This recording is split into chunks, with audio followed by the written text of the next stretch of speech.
प्रणाम आत्मवंदन. भूमीचे दोष दूर होती. भूमीला 5 प्रकारे पवित्र केले जाते. समार्जन म्हणजे झाडलोट केल्याने, प्रोक्षण म्हणजे गंगाजल किंवा गोमूत्र शिंपडल्याने, गाईच्या शेणाचे किंवा गोमूत्र मिश्रित मातीचे सारवण लेपन केल्याने, वरवरची माती खोदल्याने अथवा जेथे घराचे बांधकाम करणार आहात ती भूमी कशीही अपवित्र वाटत असेल तेथे एक दिवस एक रात्र गायींना ठेवल्याने, म्हणजे गाई आणि वासरू असे दोन्ही ठेवल्याने, तेथे एक दिवस एक रात्र गाई वासरू यांना ठेवावे. त्याबरोबर अनेक गायी ठेवल्या तरीही चालतात.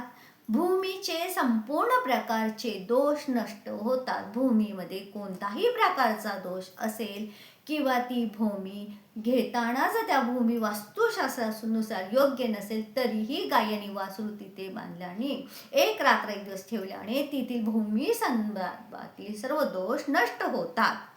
जेथे गायीचा निवास असतो तेथील धरती पवित्र होते. म्हणूनच गोमाता आजही संपूर्ण खेड्यामध्ये पाहता एकही असं घर नाही जिथे गायी किंवा गोठा नाही. म्हणजेच गायी ही आपलं आराध्य दैवत आहे. तिच्या अस्तित्वाने आपल्या भूमीतील दोष दूर होतात. जर तिचे दर्शन केले, रोज तिला आपण आपल्या घरातील पोळी चपाती खाऊ घातली, गुळाचा खडा खाऊ घातला तर आपले ग्रहही उत्तम होतात. अशा प्रकारे भूमी मातेला पवित्र करण्याचे छान छोटे उपाय आहेत आणि आपल्या धर्मग्रंथात सांगितलेले आहे. जय सद्गुरू.